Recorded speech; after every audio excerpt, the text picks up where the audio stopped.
Monsieur Macron, respectez la démocratie qui n'est pas un spectacle.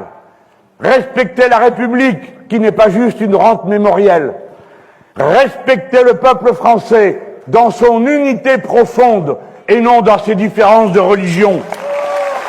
Respectez vos opposants parce que c'est le premier devoir du plus puissant dans une démocratie.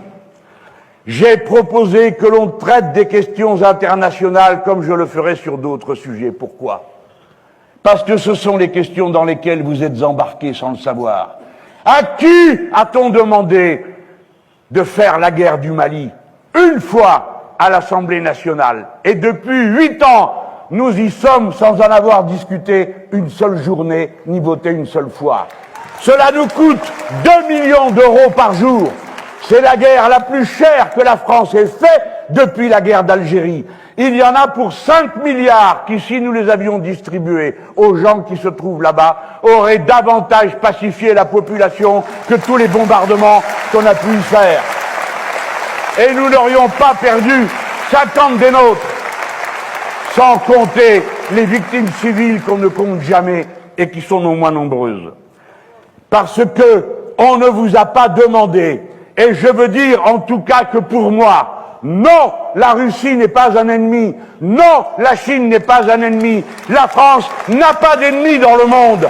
Elle a des intérêts, elle a des principes, mais je refuse qu'on s'embarque dans la guerre sans fin à laquelle on nous promet et dans laquelle nous sommes ridicules, comme nous l'avons montré en Australie, où l'on s'apprêtait à armer M. Scott Morrison et les autres dirigeants libéraux de l'Australie, qui, comme des cyniques, des menteurs, des truqueurs qu'ils sont, et de pauvres caniches de l'Empire nord-américain, au dernier moment se sont dédits et ont ridiculisé la France qui ne méritait pas d'être traitée de cette manière.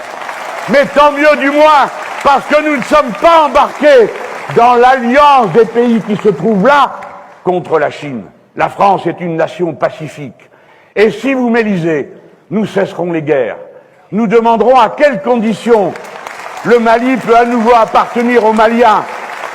Et nous partirons le jour où on nous dira de nous en aller. Et nous souhaiterons bonne chance au peuple malien, qui est notre peuple ami, et qui choisira bien, comme il l'entend, de faire ce qu'il veut de lui-même.